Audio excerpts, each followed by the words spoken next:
नमस्कार। इस संसार में ज्ञान के मुख्यतः 2 साधन हैं। एक, कोई गुरु मिल जाए और वह सच्चा गुरु हो, हमें मार्ग पर लगा दे, इससे हमें ज्ञान मिल सकता है। बात यहाँ पर आत्मज्ञान की हो रही है। और दूसरा, हमारे पूर्व जन्म के बहुत कोई अच्छा संस्कार उदित हो जाए और उसकी वजह से हमें इस आत्मज्ञान के प्रति जिज्ञासा उत्पन्न हो जाए। तो ये 2 ही मुख्य साधन हैं। उसमें गुरु भी एक हो सकता है, कोई पुस्तक हो सकती है, कोई ग्रंथ हो सकता है, कोई परिस्थिति हो सकती है, जिससे हम जग जाते हैं। अब सबके लिए तो कोई ऐसी परिस्थिति आती नहीं कि जैसे गांधी जी को साउथ अफ्रीका में अंग्रेजों ने कुल जो टीटी होता है, उसने बाहर निकाल करके फेंक दिया, तो वो जग गए। उन्होंने कहा कि जो है इससे हम लड़ेंगे और पूरे उस ब्रिटिश साम्राज्य से ही उन्होंने लड़ना शुरू कर दिया, उस जग करके। सबके पास तो इस तरह से परिस्थिति नहीं आती है। जैसे रत्नाकर डाकू थे और उनको नारद जी मिल गए और ऐसी परिस्थिति बनी कि फिर नारद जी के साथ वो चले गए और बड़े ज्ञानी हो गए।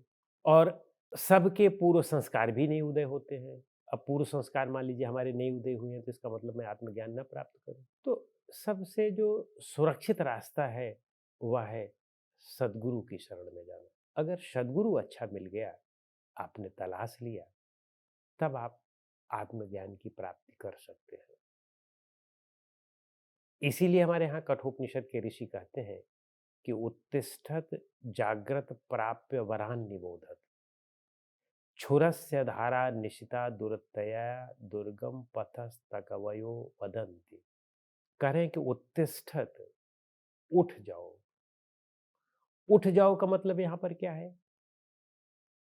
क्या हर व्यक्ति हर समय तो सोया नहीं रहता है? कि उठने की बात कह रहे हैं। मोह नींद से उठ जाओ।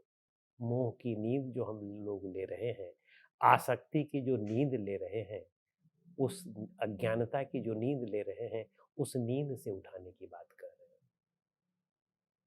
उत्तिष्ठत, फिर कहते हैं जागृत, यानी चल पड़ो, जग जाओ। यहाँ पर जागृत का मतलब जग जाओ। हम मोह की नींद ही तो लेते रहते हैं ना। केवल आँख खोलना ही जग जाना नहीं है, चलना-फिरना ही ये जग जाने का लक्षण नहीं है कि आपने खाना खा लिया और आप चलने-फिरने लगे, आँख खोल लिया।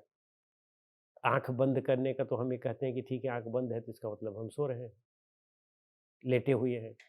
आँख खोल दिया तो इसका मतलब जगना है, सामान्य व्यक्ति तो यही मानता है ना।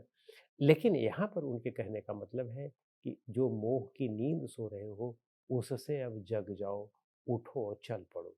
मोह को त्यागना शुरू कर दो। प्राप्य वरान्य बोधत, यानी जिनको बोध हो गया हो, जो स्वतः आत्मज्ञान में लीन हो गए हों, ऐसे बोधवान पुरुषों को ढूंढो और जब तक तुम्हें प्राप्त न हो जाए वह ज्ञान, तब तक परिश्रम करते रहो। कहने का मतलब है, कितनी ऊंची बात कहते हैं कि ये चीजें आपको करनी पड़ेंगी, यानी बोधवान गुरु अगर उसके सानिध्य में आ गए तो जीवन फिर अच्छा बन गया। फिर कहते हैं कि क्षुरस्य धारा निशिता दुरतया दुर्गम पथस्तकवयो वदन्ति। लेकिन यह मार्ग इतना सरल भी नहीं है, ये ध्यान रखिएगा। छुरे के धार पर चलने के समान है। ऐसा हमारे ऋषियों ने कहा है कि छुरे के धार पर चलने के समान है। ये नहीं है कि आप इसमें फिर आप सोच लें कि अब तो सब कुछ ठीक-ठाक हो गया, बस सद्गुरु मिल गए, ठीक-ठाक हो गया, थोड़ा हम इस मार्ग पर चल पड़े तो सब ठीक-ठाक हो गया, ऐसा नहीं है। कभी भी असावधानी का त्याग न करें, कभी भी नीचे गिर सकते हैं, जैसे विश्वामित्र के साथ मेनका का हुआ। कभी भी जो है आप गिर सकते हैं, तो इसलिए सदैव सावधान रहें। सावधानी ही तो साधना है, सदैव सावधान रहें। समस्या यही होती है कि हम जग नहीं पाते हैं और जग करके, उठ करके चल नहीं पाते हैं। अगर जग करके उठ करके थोड़ी देर के लिए चले भी, तो बहुत ज़्यादा दूर तक भी नहीं चल पाते हैं। क्या होता है कि पुराने संस्कारों में इतने ज़्यादा जकड़े हुए हैं हम, कि वही चीज़ हमें सत्य लगती है। ढेर सारे लोग गुरु के पास क्यों नहीं जाते हैं? आत्मज्ञानी गुरुओं के पास सभी लोग क्यों नहीं जाते हैं? बहुत कम लोग क्यों जाते हैं?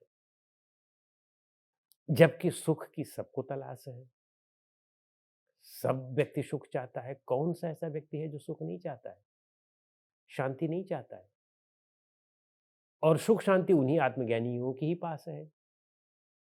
खुद उनके पास भी है और वो रास्ता भी उन्हीं के पास है। लेकिन फिर भी हम क्यों नहीं जाते हैं? इसलिए कि हम सीढ़ी को पकड़ कर के बैठे हैं। कोई शराबी व्यक्ति है, वह शराब में ही अब जीवन समझने लगा है। वही उसको अच्छा लगने लगा है, उसको छोड़ना भी अब नहीं चाहता है वो। ढेर सारे शराबियों को कहिए कि शराब छोड़ने का, तो वो छोड़ना भी नहीं चाहते हैं। कुछ लोग हैं कि वो छोड़ना चाहते हैं, बहुत त्रस्त हो गए हैं, उनको बोध हो गया है कि अब तो सब गड़बड़ है ये। लेकिन अनेकों लोगों को मैंने देखा है वो छोड़ना भी नहीं चाहते हैं। और इसीलिए कि वो गुरुओं के पास जाएँगे तो वो छोड़ने के लिए कहेंगे तो गुरु के पास ही नहीं जाते। या बाकी हम देखिए कि हम जो है कामनाओं में, लस्ट में भी जो है इतने आबद्ध हुए हैं कि अगर आपको कामना को छोड़ने को कहा जाए, लस्ट को छोड़ने को कहा जाए, तब भी आप जो है गुरु के पास नहीं जाएँगे, उन गुरुओं के पास नहीं जाएँगे जो छोड़ने के लिए कहते हैं। तो इस तरह से कहने का अभिप्राय है कि हम माया में या इन दुर्गुणों में, राग द्वेष में इतने ग्रस्त हो गए हैं कि हम इन्हीं को ही जीवन समझने लगते हैं, इनके परे के जीवन को हम समझते ही नहीं हैं। तो अगर बाय द वे थोड़ा-सा कुछ हो भी जाता है, तो आप ये निश्चित रूप से समझ लें कि हम इसको छोड़ना नहीं चाहते हैं। और अगर हम मान लीजिए थोड़ी देर के लिए छोड़ भी दिए हैं, तो फिर हम जो है उसको छोड़ना नहीं चाहते हैं, फिर हम सोचते हैं कि यही सब कुछ सत्य है। और अगर मान लो हम आत्मज्ञानी गुरुओं के पास भी पहुँच गए हैं, तब भी हम ये देखते हैं कि कुछ दिन के लिए हम उसमें रहने का प्रयास करते हैं और फिर उसको छोड़ देते हैं। फिर अपने बुरी आदतों में आ जाते हैं। कुछ दिन के लिए हम छोड़ा, हमेशा के लिए हम छोड़ नहीं पाते हैं। कारण यही है, पुराने इन संस्कारों की आबद्धता, उनकी बहुत गहराई होना, दृढ़ता होना। तो इसीलिए वो कहते हैं कि छुरस्य धारा निष्ठा दुरत्या दुर्गम पथस्तक वयोवदन्ति। ये छुरे के धार के समान है। कभी भी आप थोड़ा-सा भी असावधान हुए, तो आप इधर-उधर कट करके गिर सकते हैं। तो इसलिए बहुत सावधानी की आवश्यकता होती है, कहने का अभिप्राय ये है। और जब आप सावधानी में करके चलते हैं, तभी आप वहाँ तक पहुँच पाते हैं। इसीलिए बहुत कम ही लोग पहुँच पाते हैं अंत तक।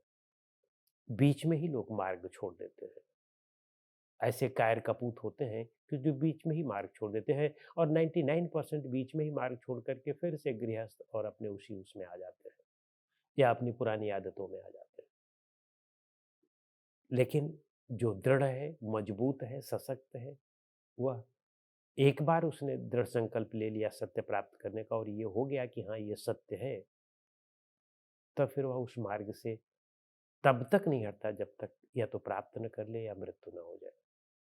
तो इसलिए आत्मज्ञान ही सर्वश्रेष्ठ है और इसमें गुरु बहुत मदद कर सकते हैं, सद्गुरु मदद कर सकते हैं।